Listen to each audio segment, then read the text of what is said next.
Welcome back to News Geelong on this Friday evening as we turn to the action-packed world of Geelong sport and our own flying hawk, Nathan Curry. Good evening, Nathan.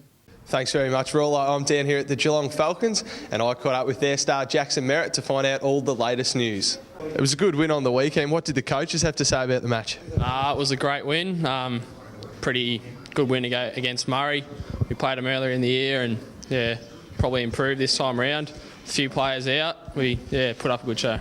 So do you think it really proves how good the Falcons' depth is, given there was a few boys away on the Vic Country camp? Yeah, no, we've had a few out, but we got a few back from the APS, Dev Smith and Merrick Buchanan, which gave us a good run through the midfield.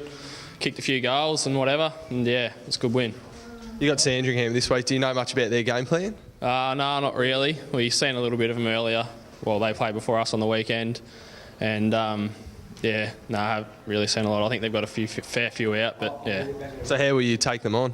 Well, we just got to stick to our game plan and try our best, I suppose. Put our best foot forward. Have you got any injuries in the side at the moment? There's a few. I think Tom Stewart might be injured and a couple others, but I'm not 100% sure. Taylor Adams, Jay Lever and Sam Gordon have been all picked to play Tassie on the weekend. How are they feeling about lining up for Vic Country? Yeah, I'm sure they'll be pretty excited, nervous at the same time, I suppose, but I'm sure they'll do well. Now tell us a little bit about yourself. Where can we see you running around the ground? Well, I started the year on the wing and worked my way into the midfield. Just been good, bit of a change. See footy from a different perspective, I suppose. And it's been good. Finally, you're a Cobden boy. How do you go travelling? Yeah. Pretty much all week to come down and train? Yeah, no, it's pretty long, but it's worth it, I suppose. Yep. Pretty tired when you get home, but it's just what you got to do. Get over it. It's life, and Oh, well, good luck with this year, and thanks for your time. No worries, thanks. Cheers. Thanks for your time, Jackson. Well, we'll now head over to the Cattery to catch up with their coach, Chris Scott, before their big match with the Bulldogs down here at Skilled Stadium. Now, Scotty, are you trying to change Steve Johnson's game? Not really, because, I was trying to be really open with you, but we're not going to talk about things that are in-house.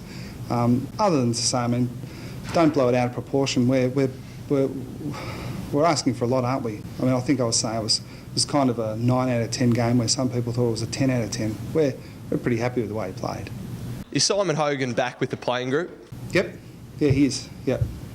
Hasn't done a training session yet, so we're hoping that he can get back out there, but he seems to be feeling good about himself. Yeah, I can tell you that I've spoken to him. The Victorian government is fining people $200 for swearing in public.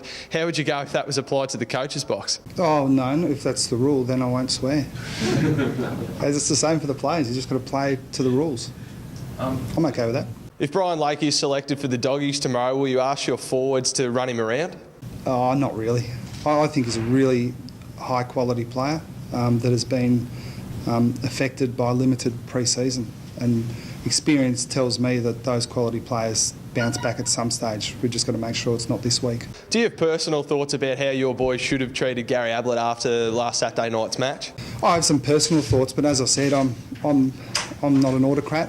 I've got far more important things to worry about than telling players how I think they should treat opposition players post-siren.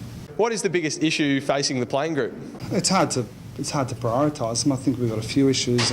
Certainly the way we're starting games has been a concern. The way we've been beaten around the ball, the contested possession count in the first half was a concern. But even from February, we've been talking about the slight changes we want to make to the game plan and improving to the point where we get somewhere near our best later in the year. And that's still the case now. Finally, Scotty, you've said the side needs to improve on its contested footy in the first quarter. Have you found a solution to that? A few minor structural things, but we've just got to continually ask ourselves, is our effort and attitude as good as it can possibly be? And no matter how good you are, that is going to fluctuate throughout the season. The really good sides are able to keep those fluctuations to a minimum. But there are a few really minor things, but nothing that's overly concerning, other than the pattern the last few weeks, or the last 2 weeks in particular, hasn't been great. Thanks very much for your time, Scotty. Good luck to you and your boys tomorrow against the Dogs. Well, that's it for me tonight, but before I hand back to you, Rollo, we've got some breaking news hot off the presses. Geelong gun cricketer Trent Wallaries has signed a big deal with St Joseph's Cricket Club, which will make him one of their leading players. So bad luck, Shanners. I'll see you all next week. It's back to you, Rollo.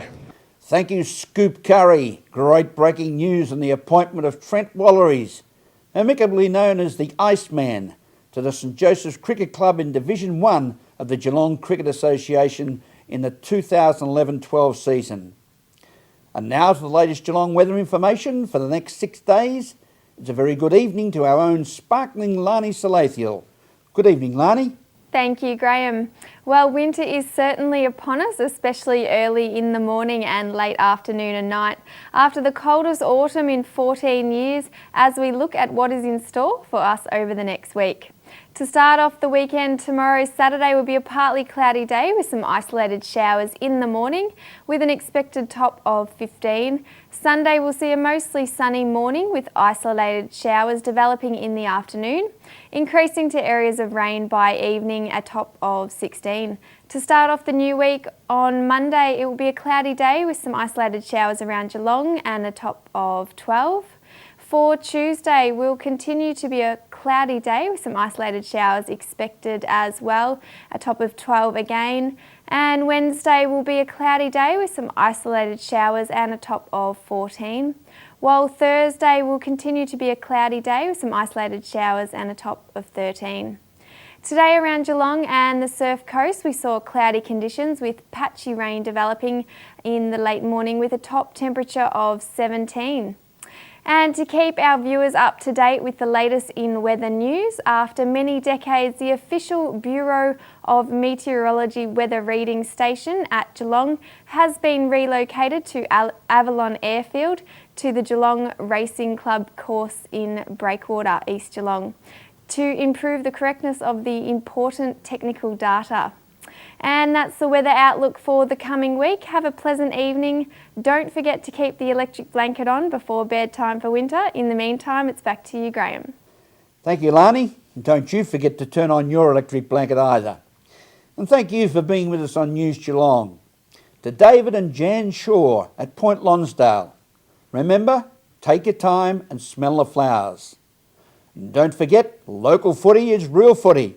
And this weekend, the top games in each league are Bell Park versus South Barwon, both undefeated in the Geelong Football League after 7 rounds. In the Bellowing Football League, we'll see Queenscliff play Anglesea at Queenscliff. And in the Geelong and District Football League, the Werribee Centrals battle it out against Bellpost Hill up at the Duck Pond at Galvin Park in Werribee. From all the team at News Geelong, have a pleasant evening, a safe weekend and a very good night.